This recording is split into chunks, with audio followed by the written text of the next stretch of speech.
အားလုံးပဲမင်္ဂလာပါကျွန်တော်ဒီနေ့မျက်ဝေပေးချင်တဲ့အရာလေးကပါလဲဆိုတော့ကျွန်တော်တို့လိုသားတယောက်အနေနဲ့ခန်းစားချက်ဆိုတာအများကြီးရှိပါတယ်ကိုယ့်မှာခန်းစားချက်ရှိတယ်လို့လူများတွေမှာလည်းခန်းစားချက်တွေရှိတယ်ဆိုတော့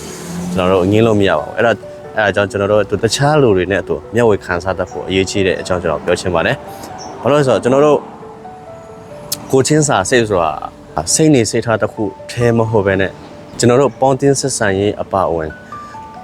ရှင်တန်ရက်တည်နေထိုင်ဖို့အတွက်လည်းအရန်အရေးကြီးတဲ့တော့ချက်တစ်ခုလည်းဖြစ်ပါတယ်ကျွန်တော်တို့တခြားလူတွေနဲ့ပေါင်းတင်ဆက်ဆံတဲ့နေရာမှာအလွဲမှားဆုံးသောအရာတစ်ခုကပါလဲဆိုတော့တစ်ဖက်သားရဲ့အပေါ်မတိနားမလဲပဲနဲ့ကိုမြင်တဲ့အရာကိုထင်တဲ့အတိုင်းကောက်ချက်ချတတ်တဲ့အရာကတော့ကျွန်တော်တို့လွဲမှားဆုံးသောအရာဖြစ်ပါတယ်ဘာလို့လဲဆိုတော့ကိုယ့်အမြင်မှာတော့ဟုတ်ချင်ဟုတ်လိမ့်မယ်မှန်ချင်မှန်လိမ့်မယ်ဒါပေမဲ့ဒါကတော့100% မတည်ချသေးပါဘူး။အဲဒါကြောင့်ကိုယ့်ရဲ့အမြင်တွေကိုအသေးမပြုတ်ခင်ပတ်ဝန်းကျင်ရဲ့အခြေအနေကိုကျွန်တော်အချုံငုံလေ့လာဖို့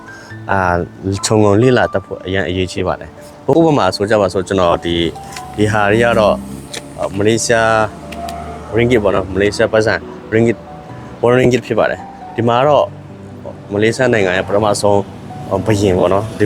ဘက်မှာတော့အန်းပုံလေးရှိပါတယ်မိတ်ဆွေနေနဲ့ဒါမိတ်ဆွေမြင်နေတဲ့အရာဖြစ်ပါတယ်ဒါပေမဲ့ကျွန်တော်အမြင်မှာတော့ဘာလဲဆိုတော့ဒီဘက်ချမ်းမှာကျွန်တော်ဘာအမြင်နေရလဲဆိုတော့မလေးရှားနိုင်ငံရဲ့အနုပြန်လက်ရပချီတွေကိုကျွန်တော်မြင်နေရပါတယ်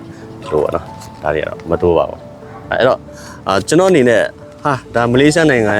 ရဲ့ဘယင်အပုံမဟုတ်ပါဘူးမလေးရှားနိုင်ငံရဲ့အနုပြန်လက်ရပချီကားတွေပါဆိုတော့ဒီအဲ့လိုဆိုတော့ကျွန်တော်တို့နာတော့မှန်တော့ဒါပေမဲ့မိတ်ဆွေအ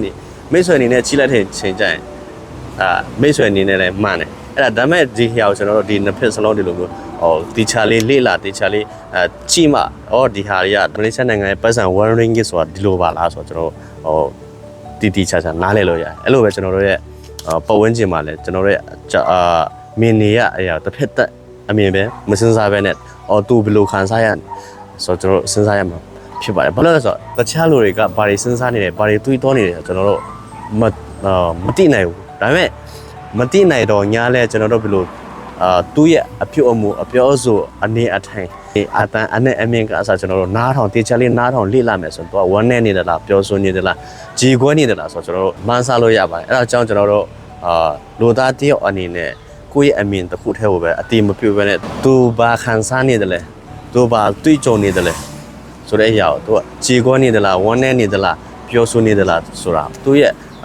ပျော်ရွှင်မှုတွေကိုသူရဲ့ကြည်ခွဲမှုတွေကိုကျွန်တော်တို့အနေနဲ့ထပ်တူခန်းစားတတ်ပါစေလို့ပြောချင်ပါတယ်။ဒီအကြောင်းအရာကိုကျွန်တော်ဒီစာအုပ်ထမ်းနေကျွန်တော်နည်းနည်းကလေး